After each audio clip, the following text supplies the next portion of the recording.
1830കളിലെ New York. Retired ചെയ്ത investigative ഓഫീസറായ Augustus ലാൻഡോറിനെ United States military അക്കാദമിയുടെ ക്യാപ്റ്റൻ കാണാൻ വന്നിരിക്കുന്നു. കാരണം അക്കാദമിയിലെ ഒരു കേഡറ്റ് ആത്മഹത്യ ചെയ്തിരിക്കുന്നു. മുൻപ് പല കേസുകളും തെളിയിച്ചിട്ടുള്ള ലാൻഡോറിനെ അക്കാദമി ക്യാപ്റ്റൻ നേരിട്ട് കാണാൻ വന്നതിന് മറ്റൊരു കാരണം കൂടി ഉണ്ടായിരുന്നു. തന്റെ പേഴ്സണൽ ജീവിതത്തിലെ ഒരുപാട് പ്രശ്നങ്ങൾ കാരണം ആൽക്കഹോളിക്കായി മാറിയ ലാൻഡോർ ആ കാരണം കേട്ടപ്പോൾ കേസ് ഏറ്റെടുക്കാൻ തയ്യാറായി. ആത്മഹത്യ ചെയ്ത ലിറോയ് എന്ന കേഡറ്റിന്റെ ശരീരം പോസ്റ്റ്മോർട്ടത്തിന് ഹോസ്പിറ്റലിൽ കൊണ്ടുചെന്നപ്പോൾ അവിടെ വെച്ച് ശരീരത്തിൽ നിന്ന് ആരോ ഹൃദയം മോഷ്ടിച്ചു. അത് ആരോ മുറിച്ചു മാറ്റിയിരുന്നു. ലാൻഡോർ കേഡറ്റ് തൂങ്ങി മരിച്ച സ്പോട്ടിലെത്തുന്നു. അവിടെ ക്യാപ്റ്റനെ കൂടാതെ മറ്റൊരു കേഡറ്റ് ഉണ്ടായിരുന്നു. അവനായിരുന്നു ബോഡി ആദ്യം കണ്ടത്.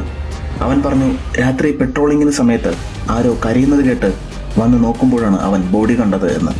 അവൻ തൂങ്ങിക്കിടക്കുന്നുണ്ടായിരുന്നു, എന്നാലും അവന്റെ കാല് നിലത്ത് മുട്ടുന്നുണ്ടായിരുന്നു എന്നും അവൻ പറയുന്നു. ലാൻഡോർ നേരെ ഹോസ്പിറ്റലിൽ ചെന്ന് ബോഡി പരിശോധിക്കുന്നു.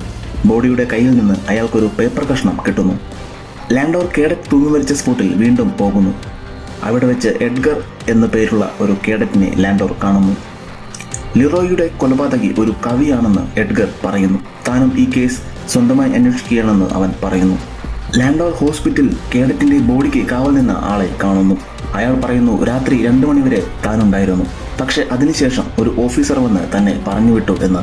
ഓഫീസറിനെ താൻ ശരിക്ക് കണ്ടില്ലെന്നും അയാൾക്ക് റാങ്ക് ബാഡ്ജ് ഇല്ലായിരുന്നുവെന്നും അയാൾ പറയുന്നു. രാത്രി ബാറിൽ പോയ ലാൻഡോർ അവിടെ എഡ്ഗറിനെ കാണുന്നു. അവൻ പറയുന്നു, ഒരു കവിക്ക് മാത്രമേ ഒരാളുടെ ഹൃദയം മോഷ്ടിക്കുക എന്ന ഒരു പ്രവൃത്തി ചെയ്യാൻ സാധിക്കൂ എന്ന്. കാരണം താനും ഒരു കവിയാണ്. ഒരു കവി എങ്ങനെ ചിന്തിക്കുമെന്ന് തനിക്കറിയാം എന്നും അവൻ പറയുന്നു. അവിടെ നിന്ന് പോകാനിറങ്ങിയ ലാൻഡോറിനോട് എഡ്ഗർ പറയുന്നു, കുറച്ചുനാൾ മുൻപ് ലിറോയ് തന്റെ റൂംമേറ്റ്സുമായിട്ട് അടിയുണ്ടാക്കിയെന്ന്. ലാൻഡോർ റൂംമേറ്റ്സിനെ വിളിപ്പിക്കുന്നു.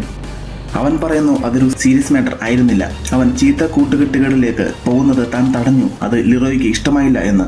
ലിറോയെ അവസാനം കണ്ട കേഡറ്റ് പറയുന്നു, അവൻ അന്ന് രാത്രി ധൃതിയിൽ ആരെയോ മീറ്റ് ചെയ്യാൻ പോവുകയായിരുന്നു എന്ന്. ലാൻഡോർ എഡ്ഗറിനെ മീറ്റ് ചെയ്യുന്നു. അവർ ഒന്നിച്ച് കേസ് അന്വേഷിക്കാൻ തീരുമാനിക്കുന്നു. ആ നോട്ടിന്റെ ബാക്കി കണ്ടുപിടിക്കാൻ എഡ്ഗറിനോട് ലാൻഡോർ പറയുന്നു. അന്ന് രാത്രി എഡ്ഗർ ലാൻഡോറിനെ മീറ്റ് ചെയ്യുന്നു. എഡ്ഗർ പറയുന്നു, ലിറോയെ കൊല ചെയ്ത സ്ഥലത്തേക്ക് വരുത്താനായിട്ടുള്ള കത്തായിരുന്നു അത് എഴുതിയിരിക്കുന്നത് കൊലപാതകി തന്നെ ആയിരിക്കണം. ആ രാത്രി അവിടെ ഒറ്റക്ക് പോകണമെങ്കിൽ ലിറോയ്ക്ക് അടുത്ത് പരിചയമുള്ള ആളായിരിക്കണം അത് എഴുതിയത്. ലാൻഡോർ പറയുന്നു, ഒരു ചെറുപ്പക്കാരൻ ഇത്രയും ഓഫീസേഴ്സിനെ വെട്ടിച്ച് രാത്രി പോകണമെങ്കിൽ അതൊരു പെൺകുട്ടിയായിരിക്കണം.